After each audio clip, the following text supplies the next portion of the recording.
Subscribe to our channel by clicking the subscribe button. Click the bell button and enjoy the latest uploads from our channel. کیا کار خیر کے لیے ناجائز آمدنی کو قبول کیا جا سکتا ہے؟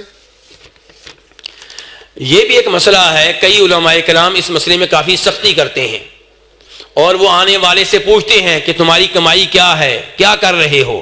یہ ان کا تقویٰ ہوگا, ان کی پرہیزگاری ہوگی, لیکن شریعت نے اس بات کا مکلف نہیں کیا. شریعت یہ ہے کہ کوئی آیا ہے, اس کا مال جب آپ کے پاس آئے گا تو اس کی طرف سے وہ ادارے کے لیے صدقہ ہے, تو آپ اس کے لیے اتنی تحقیقات کریں, آپ اس بات کے مکلف نہیں ہیں.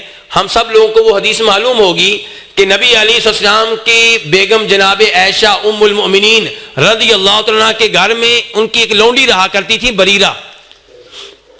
نبی علیہ السلام ایک دفعہ گھر میں آئے, کہا گوشت کی خوشبو آ رہی ہے.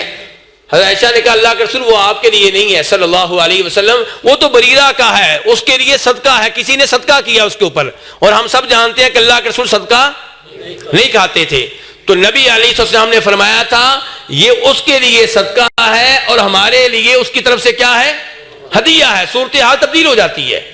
تو اگر ایک مثال ہے, ایک بچہ ہے, اس کے والد صاحب حرام بھی کماتے ہیں, لیکن بچے کا خرچہ باپ کے ذمہ ہے. اب باپ اس کو خرچہ دیتا ہے تو بچہ اس بات کا مکلف نہیں ہے کہ وہ کہے جی ابا جی میں نہیں لوں گا, یہ ہو جائے. ہاں اگر بچہ چاہتا ہے کہ باپ کی اصلاح ہو جائے, اس سے توبہ کروانی ہے, احتجاجن کہتا ہے, والد کی اصلاح کے لیے کہتا ہے ابا جی میں حرام کا پیسہ نہیں لوں گا, تو اچھی بات ہے. لیکن یہ نہیں ہم کہہ سکتے کہ وہ بچہ حرام کھا رہا ہے. تو اس لیے اگر مدرسے میں ایسا پیسہ آتا ہے اور آپ کو پتہ نہیں ہے, ہاں اگر آپ کو پتہ ہے کہ یہ کیا چکر ہے پھر الگ بات ہے, ورنہ آپ کو لمبی چوڑی تحقیقات کرنے کی ضرورت نہیں ہے.